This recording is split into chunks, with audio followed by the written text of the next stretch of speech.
चंपारण के बेटी होला के नाते और वह जानत होकेम कि जब हम कला संस्कृति मंत्री रही उन्हें भी बहुत कुछ काम भइल बा।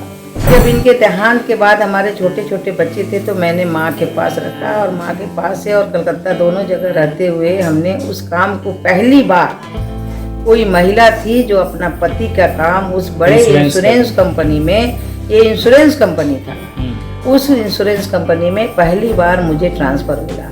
लोकल टू हम वोकल बनाना चाहते हैं। अगर हम अपने काम को लोकल से हम वोकल अगर बनाते हैं, पैकेजिंग अच्छा करते हैं तो हमारा डिमांड भी बहुत है। बच्चियाँ कैसे रह रही हैं उसको देख रेख करने का कोई एक खाना तैयार नहीं हुआ, क्या इस सरकार में आप करने की कोशिश करेंगे, अच्छा से करेंगे कि किसी को कोई दिक्कत नहीं। साहुल पांडे हैं और अभी मेरे साथ जो मौजूद हैं उनके लिए परिचय की कोई बात नहीं है। हमारे साथ बिहार की उप मुख्यमंत्री हैं रेणु जी। और सबसे पहले तो मैं बधाई देना चाहूँगा, आप जिस क्षेत्र से आती हैं बेतिया से, मैं उसी के बगल से हूँ मोतिहारी से, तो भोजपुरी में कहूँगा बहुत बहुत सबसे पहले रहुआ के बधाई बा, एक पद रहुआ मिलल बाटे। और अब मुख्यमंत्री जब रहुआ बन गल बनी तब केंगा रहुआ देखा था कि आए वाला में वक्त में बिहार के का जरूरत बाटे, खासतौर पे राउर इलाका अगर चंपारण के बात कर जाओ, वहाँ ओइजन जो डेवलपमेंट के अगर हमनी के बात देखा जाए, डेवलपमेंट की बात देखा जाए,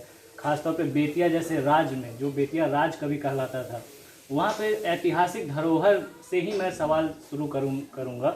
तो वहाँ की स्थिति अभी उतनी बेहतर नहीं दिखाई देती है, वो ऐतिहासिक धरोहरें जो हैं अब ख़त्म हो रही हैं, तो उसको किस तरीके से आगे ले जाने की कोशिश है?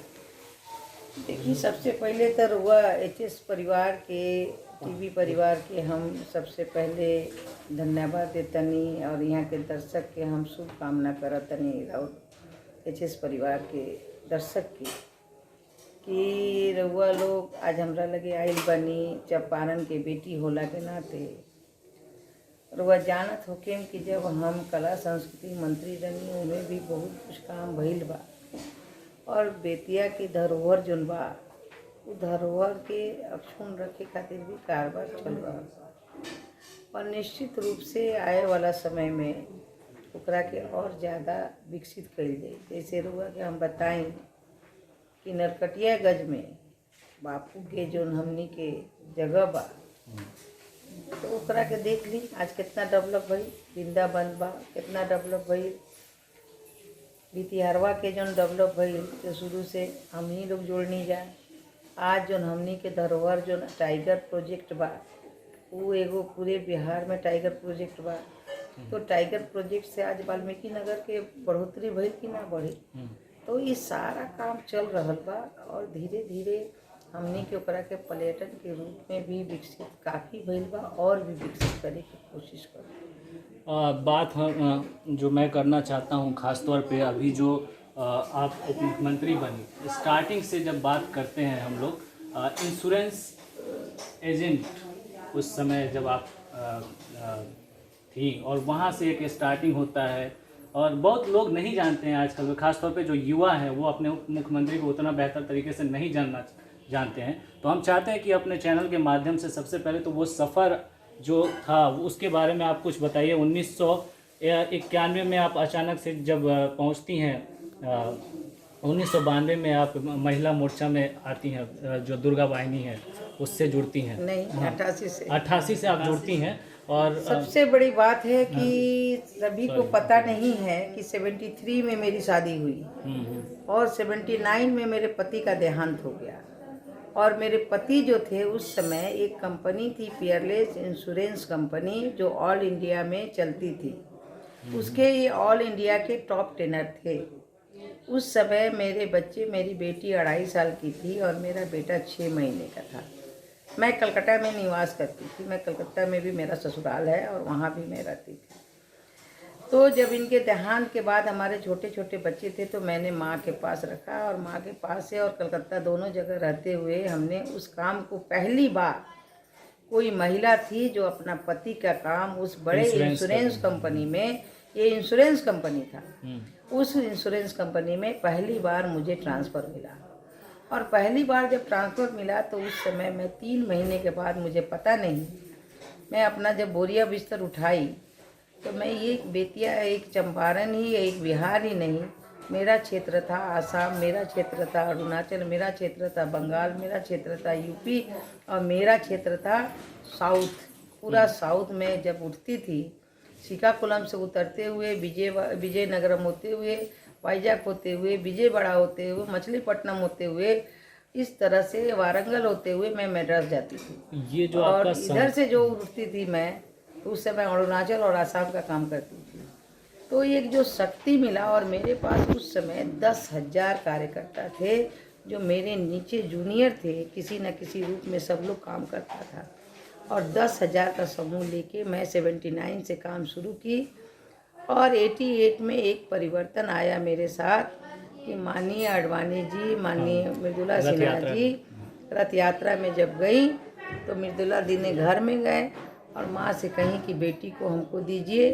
और माननीय आडवाणी जी ने पिताजी को बुला के कहा कि नहीं, रेणु को बेटी में हम लोगों की है, दीजिए। आपके पिताजी भी जबकि संघ से ही मेरे थे? पिताजी संघ परिवार मेरे जो थे इंजीनियर थे। मेरे पिताजी संघ परिवार के नहीं थे, मेरी माताजी संघ परिवार की थी। और संघ परिवार का अगर उत्पत्ति मुजफ्फरपुर में हुआ तो 1935 में मेरे नाना के घर में हुआ और 1972 तक संघ कार्यालय रहा। हम लोग जब बच्चे में स्कूल में पढ़ते थे, जैसे छुट्टी होता था हम लोग अपने मामा के घर आ जाते थे मुजफ्फरपुर में, जिसको निवास स्थान कहा जाता था। उस निवास स्थान में बड़े सभी लोग जब जाते थे संघ के लोग, उनसे मिलते थे, सब करते थे। और मेरी माँ का तो पूरा उसी के साथ, मेरी नानी दादी सारे लोग जो है उसी में अपना रहती थी। महिलाओं को जोड़ना, दिया छाप लेके चलना, ये हम लोग उनसे ही सीखे थे। चलिए, तो ये तो एक संघर्ष की कहानी रही आपकी, एक महिला होने के नाते। उस समय जब महिलाओं के लिए बहुत मुश्किल हुआ करता था, तब आपने इंश्योरेंस एजेंट से शुरुआत किया, उस काम को स्टार्ट किया जो काम आपके पति किया करते थे। फिर जब आप एजेंट नहीं, वो सीनियर इंस्पेक्टर माफ़ी चाहूँगा, तो वो काम जब स्टार्ट करती हैं, उस काम को आपने किया, वहाँ पे जो एक्सपीरियंस आप बता रही हैं कि 10,000 से ज़्यादा लोग आपके नीचे थे, उस वो काबिलियत क्या आपको खींचकर जब आप आती हैं पॉलिटिक्स में किस तरीके से मदद करता है? और आज के डेट में जब आप लोगों से जुड़ने में कितना मदद मिला? वो राजनीति में आने का आपका पहले से क्या कोई ऐसा इंटरेस्ट था या फिर वो आडवाणी जी की वजह से ही? देखिए, राजनीति में आने का मेरा कोई इंटरेस्ट नहीं था। मैं 79 से 50 और 60,000 रुपया महीने में कमाती थी। और अपने बच्चों को देखते हुए पूरे देश भर में मैं अपना बताई कि कहाँ कहाँ मैं जाती थी। लेकिन एक सेवा का भाव मेरे में था। अगर किसी को कोई तकलीफ़ होता था बेतिया शहर में, तो सीधे मेरे पास लोग आते थे और जहाँ तक भाव होता था हम उसे मदद करते थे। और उस काम को धीरे धीरे बढ़ते गया। चाहे कलकत्ता में रहे, वहाँ भी वही हाल होता था। और इस तरह से काम बढ़ते गया। और एक रुझान हमारा, कभी पॉलिटिक्स का रुझान नहीं रहा। आज भी मुझे पता नहीं है कि राजनीति क्या है। मुझे काम करना है, सेवा करना है और काम से आगे जाना है। मेरे को पता नहीं कौन क्या है, नहीं है, ये हम नहीं जानते। जो जिम्मेदारी मिली उस जिम्मेदारी को हम निभाए। ये तो आपके जीवन की जो शुरुआत है उसकी कहानी रही। अब आप ये उप मुख्यमंत्री का पद आप संभाल रही हैं। अब आगे बिहार की जो राजनीति होगी, बिहार के जो जन सरोकार के काम होंगे, उसकी एक बड़ी जिम्मेदारी आपके पास है।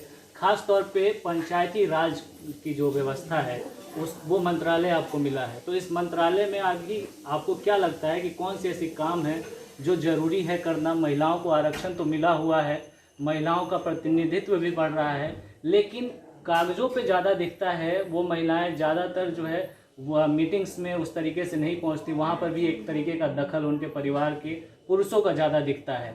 तो इन सब चीज़ों से कैसे आप पार पाने की कोशिश करेंगे और महिला सशक्तिकरण को और ज़्यादा प्रभावी तरीके से कैसे लेके जाएंगे? देखिए, सबसे बड़ी बात है जो आपने कहा वो कुछ दिन पहले था। आज आप देखे होंगे कि महिलाओं में बहुत सारा कॉन्फिडेंस हो गया। और आज हमारी महिलाएं मीटिंग में बैठती हैं, चलती हैं और काम भी करती हैं। ठीक है, कुछ ऐसी महिलाएं, लेकिन हम लोग कोशिश है कि हमारी सारी महिलाएं खुद डिसीजन ले, खुद काम करें और आगे बढ़ें। महिला सशक्तिकरण की बात आई, अभी एक घटना हुई वैशाली में, जिस तरीके से एक लड़की को जो है जिंदा जला दिया गया, जो उसके साथ छेड़खानी की कोशिश हुई। उसके बाद कोई सरकारी नेतृत्व नहीं पहुंचा, कोई सरकार का। सबसे बड़ी बात आपको ये जानकारी होनी चाहिए कि जिस समय घटना घटी थी उस समय चुनाव का गिनती नहीं हुआ था, लेकिन हमारे पदाधिकारी इतने सजग थे कि उन्होंने उनपे जो किए हुए जो आरोपी थे, 3 आरोपी थे जिसमें एक पकड़े गए और की कुर्की जब्ती हुई, और उस पर वो बहुत अच्छे ढंग से काम कर रहे हैं, काम भी किया है। जब आपने पहली बार हमसे पूछा है, सारे हमारे पदाधिकारी काम कर रहे हैं, इसलिए ऐसा कुछ नहीं है कि तो क्या हमारे सरकार की पदाधिकारी तरफ से कोई नहीं पहुंचेगा उस परिवार के पास? अभी भी तो अब तो सरकार बन गई आपकी। बात होती है, बात होगा, निश्चित रूप से पहुंचेंगे, लेकिन उन्हें जो उनके पिताजी का जो डिमांड था कि उनको सजा होनी चाहिए, उनको पकड़ना चाहिए, निश्चित रूप से उसमें एक अरेस्टिंग भी हुआ, 2 को कुर्की जब्ती हुआ है। अब आप उप मुख्यमंत्री बनी हैं तो शेल्टर हाउस जैसे जो मामले सामने आए, या फिर नौरूना केस जिसे अब बंद कर दिया गया, सरकार सीबीआई ने कोर्ट में लिख के दे दिया कि बंद कर दिया जाए, इसमें कोई ऐसे मामले जब सामने आते हैं तो सरकार को ये ज़रूरी होता है कि इन मामलों के हिसाब से कुछ नए तरीके ईजाद किए जाएं ताकि ऐसी घटनाएं ना हो। शेल्टर हाउस का जो मामला था उसके बाद से ऐसा कोई दूसरी घटना ना हो, इसके लिए कोशिश होनी चाहिए थी, लेकिन अभी तक शेल्टर हाउस और अन्य शेल्टर हाउसों को लेकर के कोई कड़े नियम या फिर वहाँ पे बच्चियाँ कैसे रह रही हैं उसको देख रेख करने का कोई एक खाका तैयार नहीं हुआ। क्या इस सरकार में आप करने की कोशिश निश्चित करने की कोशिश करेंगे, अच्छा से करेंगे कि किसी को कोई दिक्कत नहीं, ये मामला जो है इस तरीके से करेंगे, उसमें कोई दिक्कत नहीं। चलते चलते जो है पॉलिटिक्स तो ज़रूरी है, इससे मैं सवाल इसलिए पूछना चाहूँगा क्योंकि आत्मनिर्भर बनाने की आप कोशिश कर रहे हैं बिहार को। बीजेपी का एक तरीके से मेन फोकस है आत्मनिर्भर बनाने का बिहार को। बिहार में आत्मनिर्भरता लाने के लिए आज भी जो है यहाँ के आपने भी 19 लाख रोजगार की बात कही है बीजेपी ने, लेकिन आत्मनिर्भर की जब बात आती है तो सिर्फ उसमें नौकरी नहीं आता है, अन्य तरीके के भी रोज़गार आते हैं या ऐसी बातें हैं। लेकिन युवा जो है बिहार में अभी भी एक सरकारी नौकरी को लेकर के इंटरेस्ट बना हुआ होता है।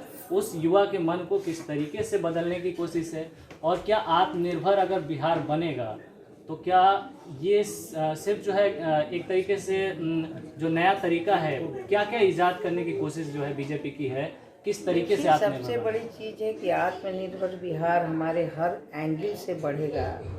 हम इंडस्ट्रीज में भी लोगों को आग्रह कर रहे हैं, उसमें भी हमारे बच्चे आ रहे हैं, बाहर से भी, और जितने भी हमारे काम हैं जहाँ से हम कहते हैं कि लोकल टू हम वोकल बनाना चाहते हैं, अगर हम अपने काम को लोकल से हम वोकल अगर बनाते हैं, पैकेजिंग अच्छा करते हैं, तो हमारा डिमांड भी बहुत होगा। आपको आश्चर्य लगेगा कि आज कुष्ठ समाज के लोग, जो कि एक यहाँ पे कम से कम 15 टोलियाँ हैं जो रक्सौल के आसपास सारे लोग काम करते हैं और सब हथकरघा करते हैं, उनका जो मटेरियल सामान है जो बनाते हैं, चादर या वो स्कार्फ बनाते हैं, 60 लाख रुपए का उनका जो है हर साल विदेश में उनको भेजा जाता है। तो हमारे यहाँ ऐसी चीज़ है जिसको हम वोकल नहीं कर पाए, उसको वोकल भी करेंगे। इसमें भी हमारे बहुत सारे लोग लगेंगे, उनको भी रोजगार मिलेगा और काम भी मिलेगा। तो ये एक पूरा मतलब एक तरीके से खाका तैयार है कि इस बार की सरकार में निश्चित रूप से देखिए, ये जो है सरकार बहुमत की सरकार है और वो काम करेगी, निश्चित रूप से काम करेगी। उप मुख्यमंत्री के पद पर हैं आप, जिस पे कभी सुशील कुमार मोदी हुआ करते थे। चलते चलते मैं ये लास्ट आखिरी सवाल मैं पूछ लेना चाहूँगा क्योंकि राजनीति से जुड़ा सवाल है। क्या लगता है बीजेपी जिस तरीके से मजबूत स्थिति में बिहार में आ रही है, आने वाले वक्त में बीजेपी क्या बिहार में मुख्यमंत्री भी देगी?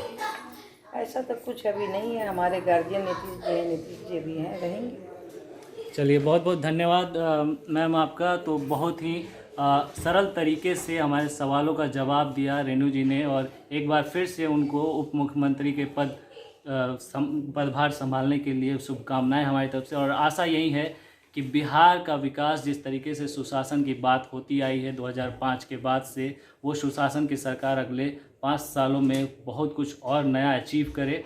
आत्मनिर्भर बिहार की जो बातें हैं उसको खास तौर पे धरातल पर उतारा जाए ताकि युवाओं की अपेक्षा जो है सरकार से पूरी हो सके। फिलहाल इस रिपोर्ट में इतना ही। धन्यवाद।